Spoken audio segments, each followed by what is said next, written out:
is going to illustrate a little bit of like what we're doing with the environment and how this all comes together. And I'm going to hand it off to Gary Plattner to tell you a little bit about how that all happens. Gary?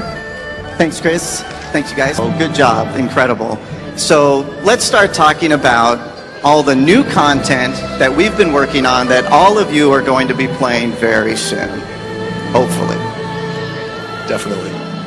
Very hopefully. All right, that looks cool. Okay, like I said, my name is Gary Plattner. I'm the lead environment artist on World of Warcraft. All right, we were very excited to do this content. Like Chris said earlier, we had wanted to do pandas a long time ago, and China and Asia offer so much and so many resources. We weren't really sure exactly where we wanted to go, so the first thing we do is just to start to put stuff on paper so we can figure out the direction we want to go. We knew we wanted a giant turtle, we knew we wanted a whole new panda zone, but until we start getting the things on paper, our team really isn't sure like where exactly we're going to go. So we'll start to make these concepts. Some of these are marks. So we'll start to make these concepts. These concept pieces are super important. They're going to give us a color palette. They're going to tell us what the mood of the zone is going to be. But most of all, they're going to give us a hint of what the final zone could look like. Beautiful.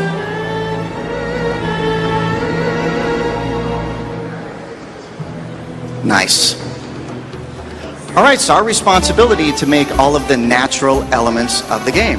So we'll make all of the tile sets for the ground and the trees and rocks and things like that. And we work very closely with exterior level designers. There's about 10 of those guys. So altogether, there's 15 of us that build the world and place it using our editor. And we're all doing this by hand, by the way. So everything's hand placed, everything's hand painted by the 15 of us. Thanks.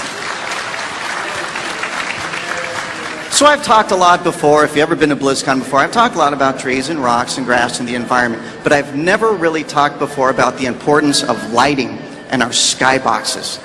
Lighting is huge. It's very emotional, very different. So here's the starting zone. What if we were to take this zone and completely relight it? We didn't change any other art. All we did was change the sky and change the direct light. They all look pretty cool, but they're all very different. So if we want a zone to feel scary or even dangerous or pleasant or happy, we're going to start doing that with lighting. You might recognize some of these skyboxes, by the way, too. What a big difference. So skyboxes. Skyboxes are another element that we can use to just add a little more whimsy, add a little more elements to the game. So all they are is a big piece of art that we can use to replace in the horizon. Lets us add a little more style to the game, a little more difference. We first started adding skyboxes in Nagram, was our very first one. And we don't always have to use that. We could use procedural sky like this is computer generated sky, looks pretty good. Or we'll go with the skybox if we want to be a little more stylistic. Or we'll go with both, like in this case. This is both a procedural sky and a hand-drawn sky. Really cool. Another big part of the game is something we call tile sets. All these are little textures that we can use to paint on the ground to create the game. There's been a lot of technical advancements in tile sets for this expansion. One of the coolest things, I think, okay, here I am just painting a texture at a normal resolution.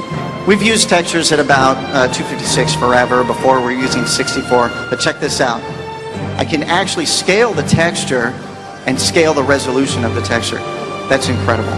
So I can make one texture that could replace the work that I have to do with 3 or 4 textures. So I'm doing one texture that can do all that work, and now I'm just painting in a little bit of rock or a little bit of grass. Just adds more creativity to the game. I think that's amazing.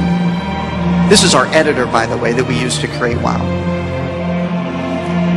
So that's scalable textures.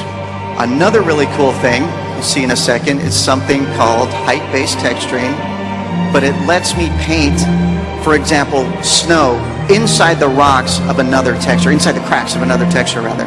If I wanted to do this before, even just a few months ago, I would have had to create a texture with snow in the cracks, create a texture without snow, or create one, a combination of rocks. I would have had to do that with 3 or 4 textures. Now I can basically take a rock texture and a snow texture and combine them any way I want to. This was impossible to do just a few months ago. It is incredible. Thanks, Marco. Very new tech, really exciting, just helps us make the world better. So check this out, this next scene, I'm going to be painting some rock textures on the ground, and I'm going to lightly paint, we have pressure sensitive tablets, so I can lightly paint a little bit of lava between the cracks of another texture.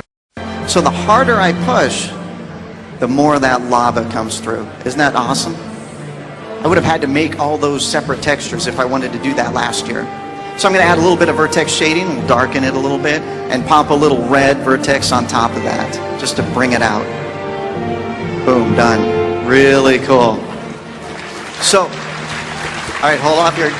Thank you very much, but all these new tech examples have just made us make the world better and easier and more fun to make. Right, Marco? Thank you, Gary. On the engine team, we're constantly thinking of ways we can improve the look of WoW and just generally make it easier to create content.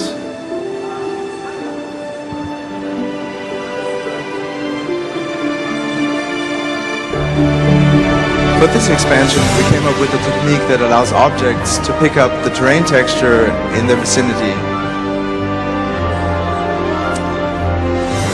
This way we can embed caves into the terrain, or do common things like put the terrain on the back of a gigantic turtle.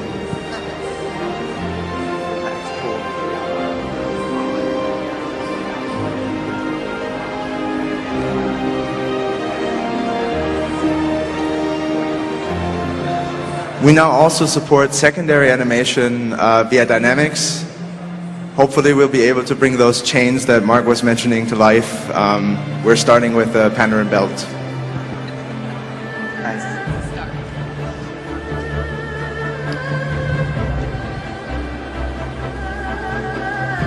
However, the largest enhancement in this version of the engine is in the lighting. Shadows in WoW traditionally only darken the object rather than obscuring the light source. This resulted in a flat look, even for objects that have a lot of geometric detail. By changing how we calculate the lighting and how we apply it to the scene, we can improve this dramatically.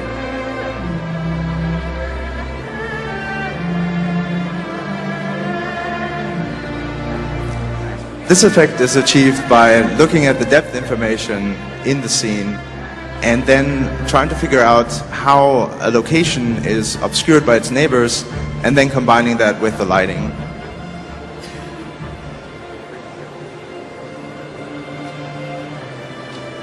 So this is just that mask getting applied here, and then a few before-after shots.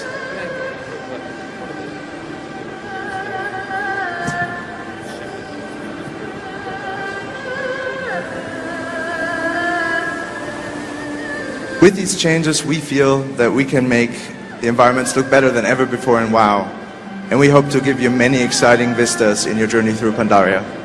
Thanks, Marco. Awesome work. Good job. Gary, don't get excited about the scalable textures. But how could I not? It's incredible. For me as an artist, he's just given us more tools to make this expansion the very best one that we've ever done. Absolutely. So thank you, Marco, and thank you, Gary, and everyone else.